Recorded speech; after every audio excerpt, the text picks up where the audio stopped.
بسم اللہ الرحمن الرحیم الحمدللہ والصلاة علی آلہ اللہم صلی علی محمد وعلی محمد وعجل فرجہم۔ سامعین محترم، ناظرین گرامی، السلام علیکم ورحمۃ اللہ وبرکاتہ۔ آج ہم نے شب قدر کے اعمال کے حوالے سے گفتگو کرنی ہے۔ سب سے پہلے یہ ہے کہ شب قدر جو ہے اس کو ہم غنیمت اور فرصت جو ہے وہ سمجھیں۔ پروردگار عالم کی طرف سے یہ ہمیں غنیمت فرصت عطا کی گئی ہے، اور اس فرصت سے ہم نے صحیح استفادہ کرنا ہے، اور پروردگار عالم کا قرب اور عامر گرامی اسلام اور آل رسول کا جو ہے قرب ہم نے حاصل کرنا ہے۔ تو پروردگار عالم کا ارشاد ہوتا ہے، بسم اللہ الرحمن الرحیم، انا انزلناہ فی لیلۃ القدر وما ادراک ما لیلۃ القدر۔ قدر کی معرفت جو ہے وہ ضروری ہے، کہ وہ رات ہے کہ جس میں قرآن کریم جو ہے وہ منشور ہدایت جو ہے اور نصاب ہدایت جو ہے اس کو قلب مصطفیٰ صلی اللہ علیہ وآلہ وسلم پر پروردگار عالم نے نازل فرمایا۔ اور اسی سورہ کے اندر جو ہے وہ آگے ارشاد ہوتا ہے کہ وما ادراک ما لیلۃ القدر۔ تو شب قدر کیا ہے یہ ہمیں معلوم نہیں ہے، تو ہمیں شب قدر جو ہے اس کی شناخت اور معرفت جو ہے وہ ضروری ہے۔ اور شب قدر کی اگر عظمت اور فضیلت کی بات کی جائے تو شب قدر کی عظمت اور فضیلت کے لیے اتنا ہی کافی ہے کہ یہ وہ رات ہے کہ جو 1000 مہینوں سے افضل، برتر اور بہتر ہے۔ اس شب کے اندر انسان کی تقدیر لکھی جاتی ہے، لہٰذا شب قدر جو ہے وہ غنیمت ہے، فرصت ہے۔ اس سے استفادہ کے لیے ضروری ہے کہ ہم ایسے اعمال حسنہ کو انجام دیں جو ہم سے طلب کیے گئے ہیں۔ تو میں آج 3 اعمال جو ہیں جو افضل اور برتر ہیں اور بہترین ہیں ان کی طرف جو ہے وہ اشارہ کروں گا اور اختصار کے ساتھ آپ کی خدمت میں بیان کروں گا۔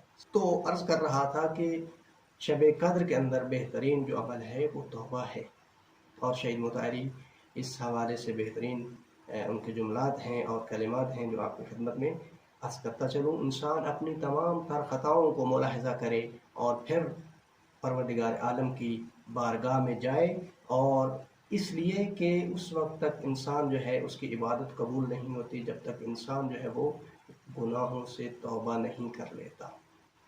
کیوں؟ اس لیے کہ جب تک توبہ نہیں کریں گے تو عبادت کیسی، تو نماز کیسی؟ جب تک توبہ نہیں کریں گے تو روزہ کیسا؟ قرآن پڑھتے رہیں، قرآن فائدہ پہنچانے والا نہیں ہے۔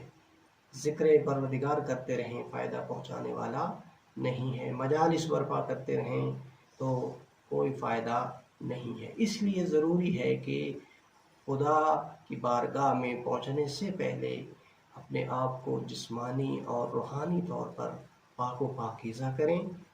کیوں؟ اس لیے کہ جب انسان اپنے آپ کو پاک و پاکیزہ لے کر بارگاہ رب العزت میں پہنچتا ہے تو اس عبادت کا پھر لطف اپنا ہے۔ وہ عبادت چاہے وہ ایک رات کی عبادت ہو، وہ انسان کو سال ہا سال آگے لے جاتی ہے، اور انسان جو ہے وہ قرب الہی جو ہے اس کو حاصل کرتا ہے۔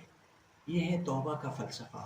امیر المومنین علی ابن ابی طالب علیہ السلام توبہ کے حوالے سے 6 رکن بیان فرماتے ہیں۔ سب سے پہلا رکن جو ہے اپنے گناہوں پر پشیمان اور نادم ہونا ہے۔